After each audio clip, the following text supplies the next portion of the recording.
Today, pick your landing, hard or soft.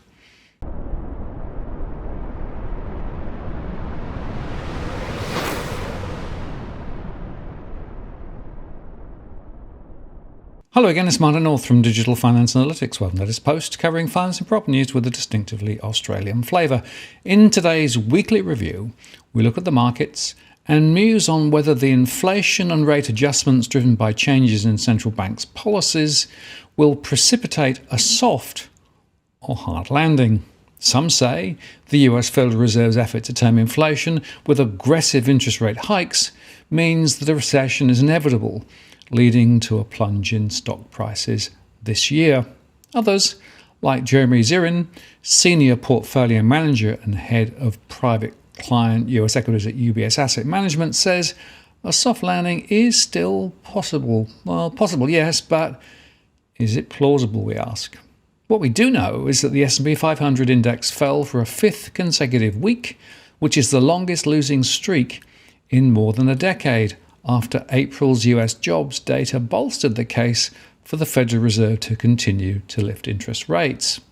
And the Dow Jones posted its sixth week loss on Friday, as a better-than-expected monthly jobs report kept fears about an inflation-led slowdown in the economy front and centre at a time when expectations of more aggressive Federal Reserve policy tightening continues to heat up. Non-farm payrolls rose 428,000 last month, in a broad-based advance, matching the gain in March, according to the Labour Department report. The unemployment rate held steady at 3.6%, and average hourly earnings rose, albeit at a more moderate pace from the month earlier. Friday's report, which offered actually a mixed picture about the labour market, is actually based on two surveys, one of businesses and the other of households. Well, the business survey, or what economists refer to as the establishment survey, did show strong payroll growth. The other actually indicated a pullback in employment. The labour force participation rate, that's the share of the population that is working or looking for work, fell to 62.2%. That's the lowest in 3 months. And the rate for workers between 25 and 54 years edged lower. The number of people that went from employed to not employed in the labour force exceeded 5 million for the first time since the immediate aftermath of the pandemic. And the figures, which are volatile on a monthly basis, may still suggest retirements or people quitting without lining up another job or looking for work. Actually, a variety of factors, including caregiving responsibilities for children and the elderly, have kept participation from bouncing back to its pre-pandemic levels. And looking ahead, higher wages paired with surging prices for necessities like food and shelter may bring more Americans back into the labour force, or they may not. Job growth was broad-based, though, across industries. It was led by leisure and hospitality, manufacturing and transportation, and also warehousing. We still expect the unemployment rate to drop to 3% by the end of the year, and wage inflation to accelerate towards 6%, which in turn will put a floor under inflation at around 3.5 to 4%, Jeffries said in a note. We think today's report suggests the Fed's inclination to front-load interest rate hikes until it reaches a more neutral stance, said TD Securities. We expect the Fed's Policy Committee to increase rates by 50 basis points in both June and July, and to deliver a 25 basis point hike at each meeting between September and March 2023. Inflation is expected to trend above the Fed's 2% target for some long time, exacerbating investor worries about the impact on consumers, which, remember, in the US makes up about 2/3 of economic growth.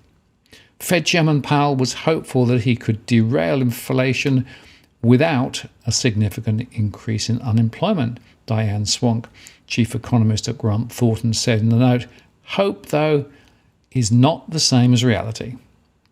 And BlackRock's Rick Ryder said, "How labour markets moderate from here will be a focus for the Federal Reserve, which is moving headlong in its attempt to bring down inflation. We think that inflation will move down somewhat as the Fed desires, but also think that unemployment will likely move lower too."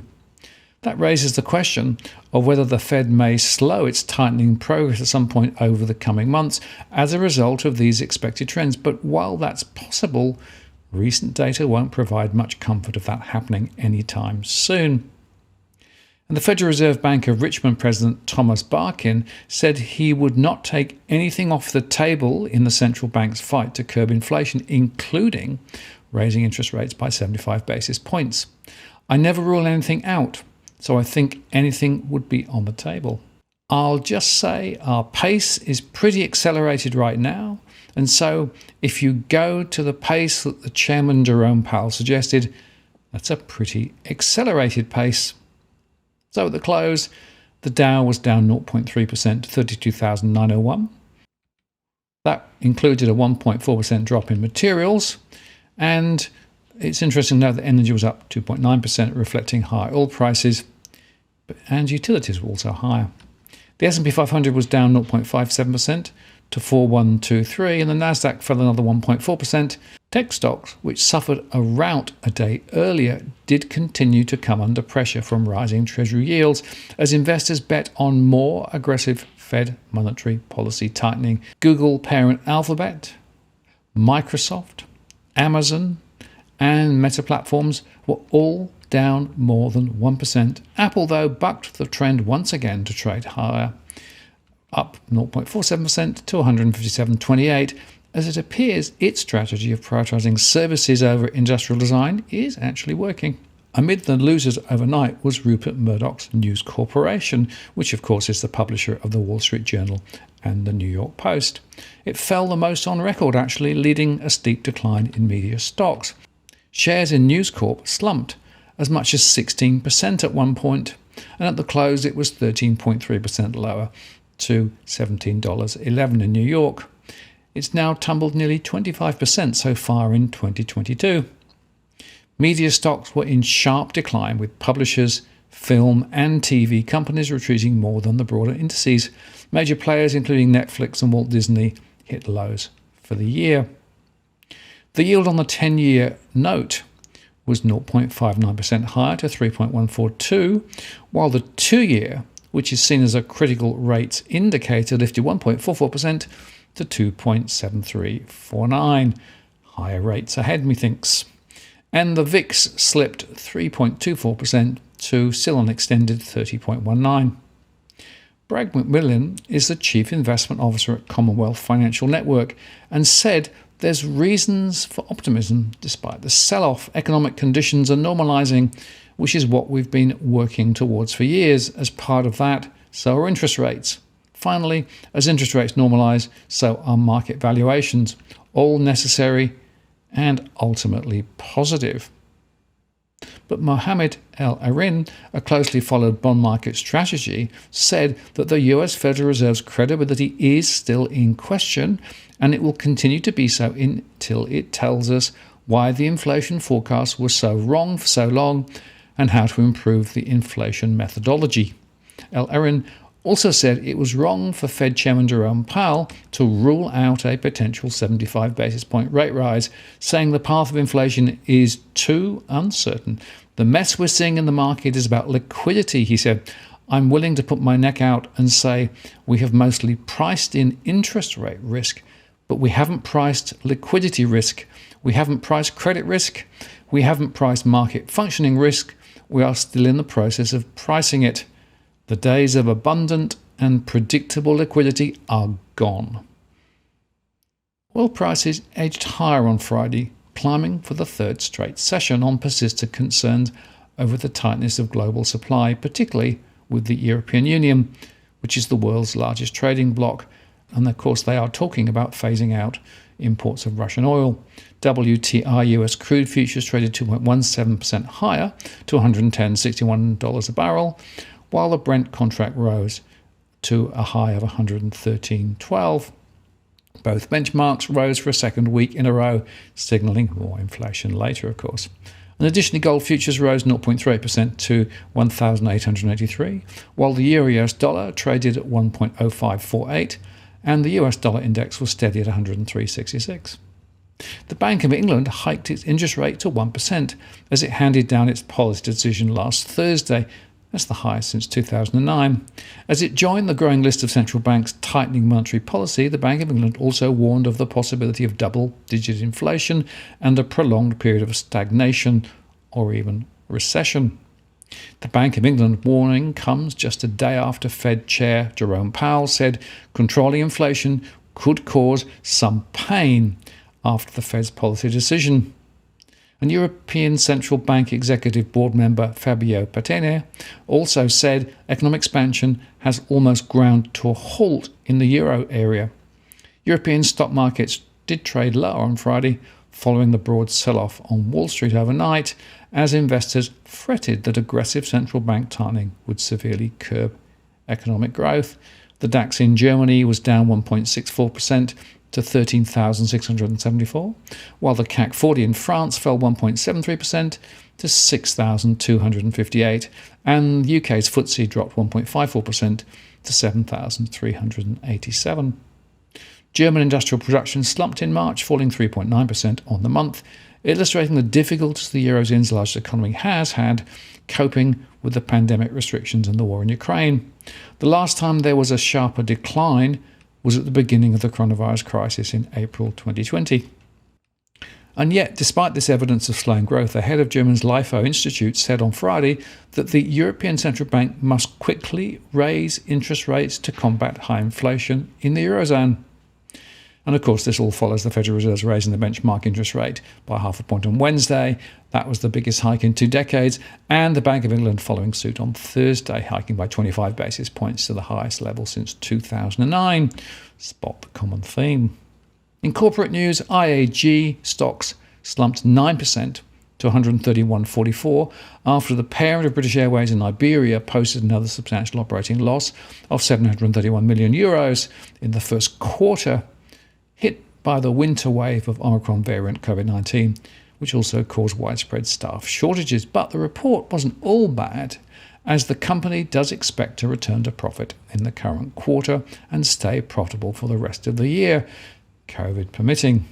Adidas stocks fell 5.8% after the German sportswear company cut its 2002 guidance as renewed COVID-19 related lockdowns in Greater China continued to weigh. It was down to 177.52 in Hamburg. An ING Bank stock fell 1.8% to 870 as the Dutch bank reported a disappointing first quarter profit, with its earnings hit by hefty provisions at its wholesale banking division. Now, Asia-Pacific stocks were a bit all over the place on Friday as the US dollar held firm and as high inflation, tighter monetary policy and the COVID-19 lockdowns in China continue to both darken the current economic outlook and depress investor sentiment. Japan's Nikkei 225 edged up 0.69% to 27,003.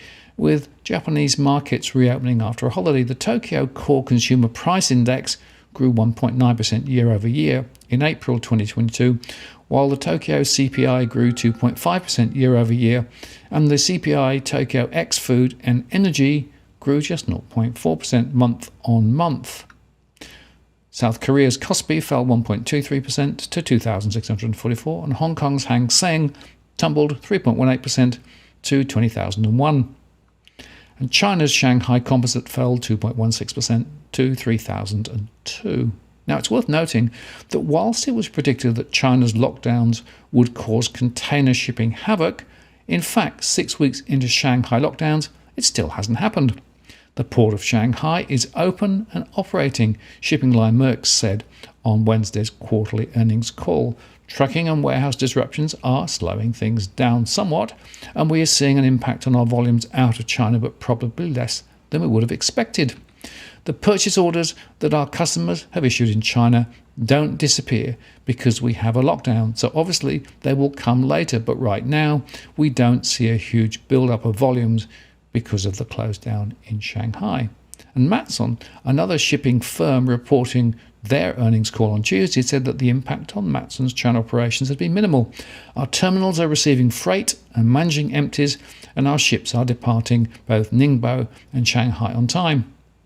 Some Matson customers have switched departures from Shanghai to neighbouring Ningbo, and a few have cancelled bookings, but these spots were filled rather quickly.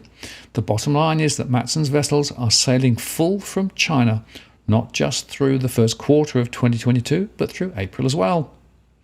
And some other shipping lines are omitting Shanghai calls and diverting to other ports. Some carriers and customers shifted to Ningbo, but a number of carriers cancelled their sailings from Shanghai or Ningbo and went to Busan in Korea or other Asian origin ports and reallocated that capacity to other markets. The overall shipping impact of the Shanghai lockdowns is a reduction of capacity out of Shanghai, but largely filled by other load ports for the other carriers. And data from Project 44 confirms a lack of disruption to export operations within the port of Shanghai. It shows that average wait times for export containers at the port of Shanghai, bound for destinations like the US, has actually decreased during the lockdown. In the last week of April, it was down 43% year on year to 2.02 days. Wait time for import containers has risen during the lockdown due to a shortfall of truck transport inland, but this indicator retreated 15% in the last week of April versus the week before to 10.75 days. When China's lockdowns ease, they expect the delayed cargoes to enter the Trans-Pacific network and cause the queue of ships waiting for berths in Los Angeles and Long Beach to rise higher again. Some of our customers have indicated recently that they have a significant production backlog from the recent supply chain challenges on the order of months of freight. This will take time to sort out, particularly since this will coincide with the traditional summer peak season. There were 34 container ships waiting for Los Angeles Long Beach berths on Tuesday, according to the Marine Exchange of Southern California. That's just one shy of the lowest number of ships waiting this year, but it's still more than double the queue size at this time last year. Now, in Australia, Australian shares suffered their most bruising session since February because of concerns that aggressive tightening by central banks could stall economic growth. The ASX 200 plunged 2.2% to 7,205 on Friday, dragging the benchmark's weekly loss down to 3.1%. The combination of high inflation and a weakening global economic outlook has fueled concerns about how far central banks will be able to raise interest rates without overburdening the economy, said Fraser Lundy, head of fixed income at Federated Hermes. The local market endured a broad-based sell-off with all 11 share market sectors falling, led by a 4.5% plunge in technology stocks. Life 360 dropped 9.6% to $3.31. Xero tumbled 9.1% to 86.57, and Novonix dropped 7.4% to 463. Shares in Macquarie dived 7.8% to 186.90 after the group expressed caution on the economic outlook and declined to issue guidance, despite a 56% increase in net profit in its financial year ended March 31. All four major banks closed the session lower, weighing on the broader market. Westpac fell 0.8% to 22.83. Commonwealth Bank dropped 1.3% to 102.40. National Australia Bank tumbled 2% to 31.62. And ANZ declined 0.6% to 26.76. Already in the results released so far, we see more margin pressure. So bank profitability will continue to be ground down at the moment. REA Group, which is owned by News Corporation, tumbled 8.1% to 112.15 after reporting revenue growth of 23% year on year for the March quarter. And News Corp dropped 7.8% to 26.60 despite delivering a 7% increase in its third quarter revenue to a record $2.49 billion compared with the previous year. And shares in Chrysos Corp cratered 36.2% to $4.15 on its first day of trading on the ASX. The company, a provider of gold analyzing technology, completed the biggest float of the year, raising $183.5 million at $6.50 a share. Timing, of course, is everything. The major miners also posted losses despite the price of the bulk commodity advancing 2% to $144.90 a tonne. BHP dropped 1.4% to 46.80. Rio Tinto tumbled 2.1% to 109.26, and Fortescue Metal closed flat at $20.83. Polynovo managed to avoid the market sell-off on news that its chairman David Williams and non-executive director Andrew Lumsden bought 500,000 and 100,000 shares in the company respectively. The stock jumped 4.1% to 90 cents. And the Aussie dropped 0.48% to 71.11, while the Aussie Bitcoin cross was down 0.59% to 51,105. And talking of Bitcoin, in a recent interview with Economic Times, billionaire investor and founder of Bridgewater Associates Ray Dalio acknowledged the potential of digital assets, especially Bitcoin, emphasizing their impressive performance over the past decade. The 72-year-old American investor also noted that Bitcoin's finite supply made it similar to other universally accepted inflation hedges such as gold. However, he doesn't see central banks adopting Bitcoin as a reserve asset due to several issues such as privacy and the ban in some countries. Still, there are issues with them. Transactions can be traced, so privacy is an issue. They can be controlled and they can be shut down. They can be made illegal when there may be threats to the alternative currency. So I don't think they'll be held as central bank reserves for various reasons, he said. While Dalio believes investors should have digital assets like Bitcoin in their portfolio, he noted that gold does a better job of hedging against inflation. And he also argued that Bitcoin's total market value is less than that of Microsoft, which makes it less desirable for storing wealth compared to gold.